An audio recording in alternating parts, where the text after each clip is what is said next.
Hello everybody, it's me again, Tarsher. Welcome back to our channel. I just want to share with you my very simple chicken Alfredo. Of course, garlic and onion, chicken breast, broccoli, and the noodles. And of course, that's the Alfredo sauce. See you in a bit. So let's start cooking. Of course, garlic oil. Konti lang siya. Ayan. Mainit na. So,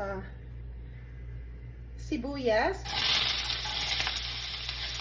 Mainit na siya. Lagyan na natin yung onions. Ayan.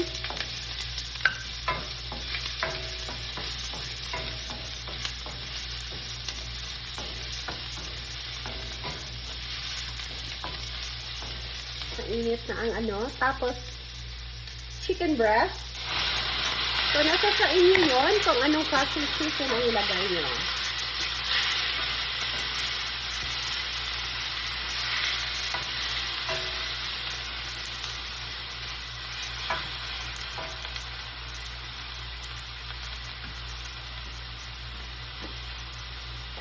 So, lagyan na natin ng paminta. White pepper yung gamit ko.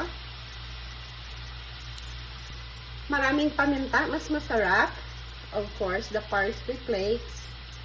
Lagyan ko na siya. It's my version. Italian seasoning. At konting basil. Ihalo lang natin siya. Ayan.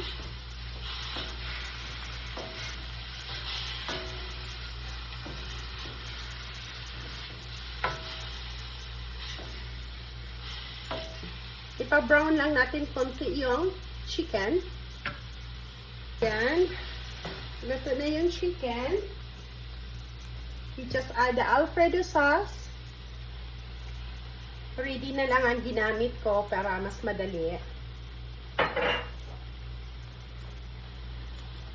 4 na jar yung gamit ko.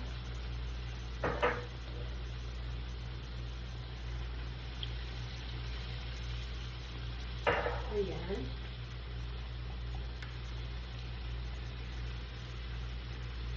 Mix lang natin siya.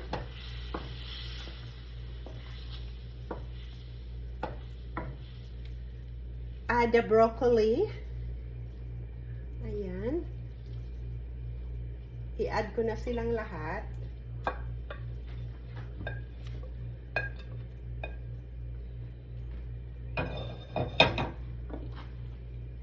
Ilagay natin yung takip and we just simmer it for 2 minutes. So, tingnan na natin.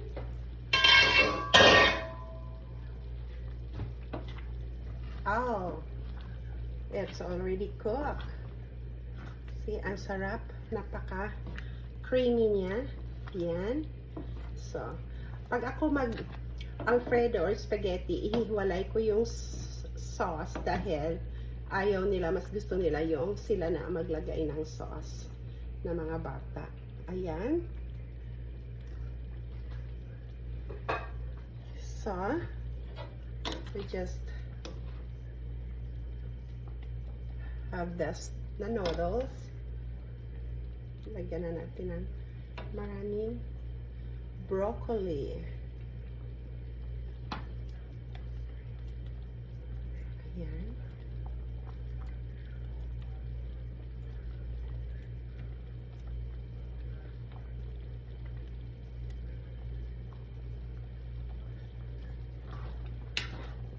So we just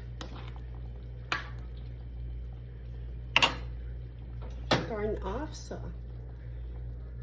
here's the chicken Alfredo. It's so yummy.